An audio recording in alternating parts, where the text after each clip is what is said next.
From dazzling solar breakthroughs and towering wind farms to hidden costs and skeptics' warnings, we dive deep into both sides of the most urgent question of our era. Can renewable energy really save us from catastrophe? Or are we chasing a mirage that could shatter our hopes? When it comes to renewable energy, jobs are a double-edged sword.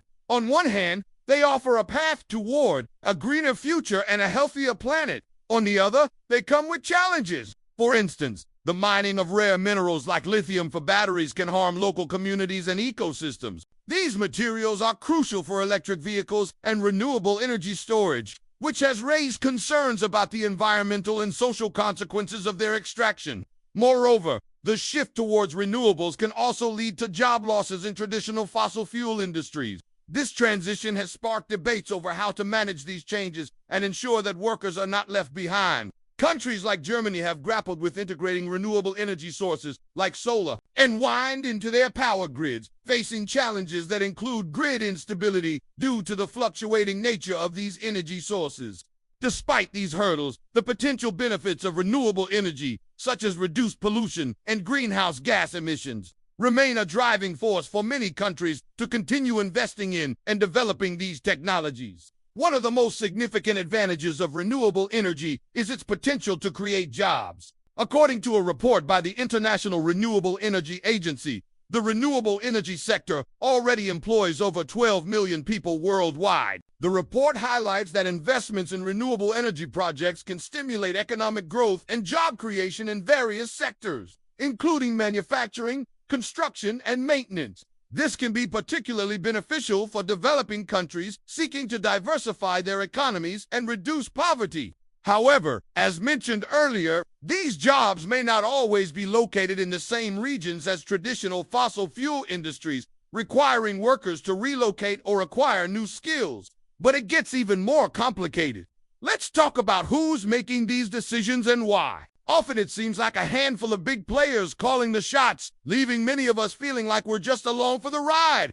Take, for example, the Inflation Reduction Act, a recent development in U.S. energy policy. Initially conceived as a way to combat inflation, the act has taken an unexpected turn, shifting its focus to clean energy. While proponents argue that this shift will help reduce greenhouse gas emissions and combat climate change, critics contend that it is a misguided approach to tackle inflation. They argue that the Act's provisions for clean energy will not effectively address the root causes of inflation, such as supply chain disruptions and pent-up demand from the pandemic. Instead, they contend that the Act should focus on measures to boost supply and reduce demand, such as tax cuts or subsidies for essential goods.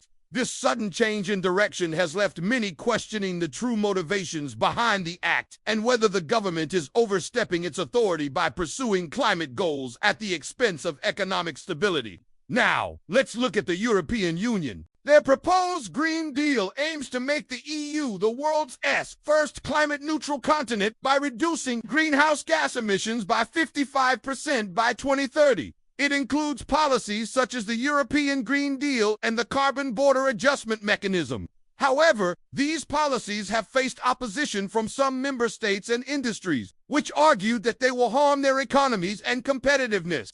For example, the Carbon Border Adjustment Mechanism has been criticized for being protectionist and unfair to industries in developing countries. Despite these challenges, the EU remains committed to its goal of becoming climate neutral and has set aside over €1 trillion to invest in green projects. But wait, there's more. China, the world's largest emitter of greenhouse gases, has also made commitments to reduce its emissions. In 2020, President Xi Jinping pledged that China would become carbon neutral by 2060. This pledge came as part of China's 14th five-year plan, which outlines the country's economic and social development goals for the next 5 years. However, critics argue that China's commitment is not enough to address the global climate crisis and that the country needs to take more ambitious action to reduce its emissions. Despite the challenges and controversies surrounding these commitments, it is clear that the transition to renewable energy is a global effort that requires cooperation from all countries. With the shift towards renewable energy sources, the need for energy storage has become increasingly important. This is because, unlike fossil fuels, renewable sources like solar and wind are intermittent, meaning they are not always available when needed. This intermittency poses a challenge for maintaining a stable and reliable energy supply. To address this issue, energy storage solutions such as batteries have become crucial. Batteries allow excess energy generated from renewable sources to be stored and used when the supply is low, providing a consistent and reliable energy source. As a result, the demand for energy storage systems has skyrocketed in recent years. The global energy storage market has witnessed significant growth, driven primarily by the increasing adoption of renewable energy technologies. According to a report by the Energy Information Administration, the global energy storage market was valued at over $180 billion in 2021 and is projected to reach over $815 billion by 2028. This growth is mainly attributed to the shift towards decentralized energy systems, increased adoption of electric vehicles, and government initiatives promoting renewable energy sources. Okay, so now that we know what some of the big players are doing, let's take a step back and look at the bigger picture. What are the main reasons that some people have for wanting to stop renewable energy? Well, for starters, there's the cost. Investing in renewable energy infrastructure can be expensive and often requires substantial upfront costs. This can be a barrier for individuals, businesses, and governments, especially when compared to the perceived lower costs of traditional fossil fuel-based energy. Moreover, the intermittent nature of renewable energy sources like solar and wind poses a challenge for utilities and grid operators, unlike coal and natural gas plants, which can be easily turned on or off to meet demand. Solar panels and wind turbines generate electricity only when the sun is shining or the wind is blowing. This unpredictability can lead to instability in the power grid, requiring backup generators or other solutions to ensure a continuous energy supply. There's also the issue of land use. Large-scale renewable energy projects, such as solar farms and wind turbines, require significant land areas, which can lead to competition with other land uses, such as agriculture or conservation. This raises questions about the environmental impact of renewable energy and the trade-offs involved in allocating land resources.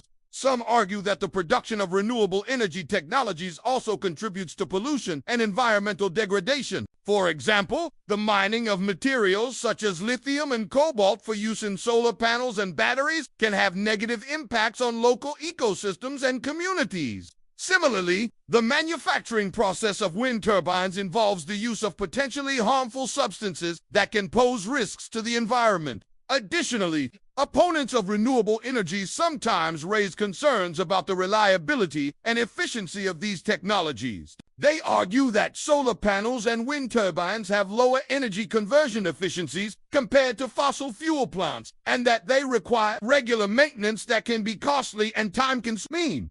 So now that we've heard the arguments against renewable energy, let's take a moment to acknowledge the elephant in the room.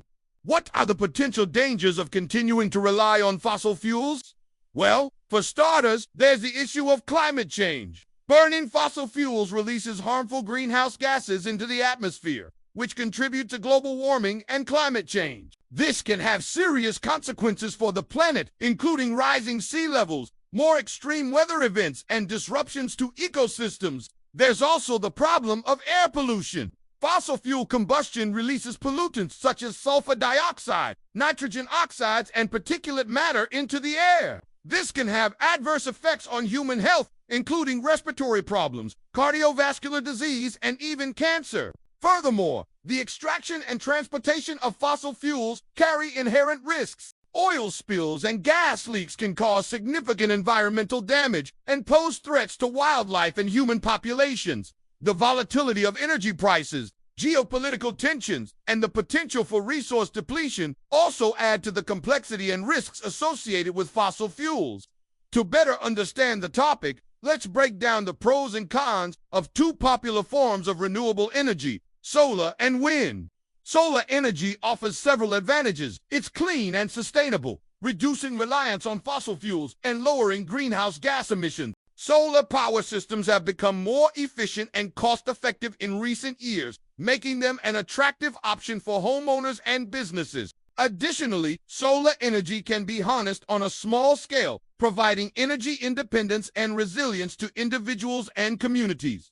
However, solar energy also faces challenges. The initial cost of installing solar panels can be high, although it is offset by government incentives and long-term cost savings. Additionally, solar energy is intermittent and dependent on weather conditions, requiring backup systems or energy storage solutions. The use of land for large-scale solar farms can also raise environmental concerns and compete with other land uses. Wind energy similarly offers numerous benefits. Wind turbines convert wind power into electricity, providing a clean and sustainable energy source. Wind farms can be built on land or offshore, harnessing the power of wind to generate electricity on a large scale. Like solar energy, wind energy is also cost-effective in the long run and reduces greenhouse gas emissions. However, wind energy also faces challenges. The visual impact of wind turbines on landscapes or seascapes can be controversial, leading to public opposition.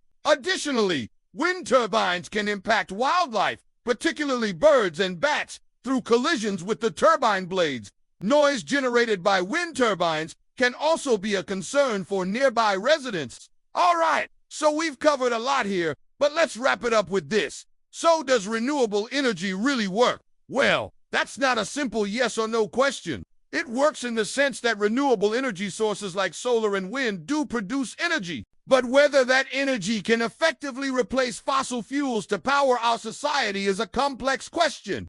Here are a few key points to consider. Renewable energy is undoubtedly a critical component of a sustainable future.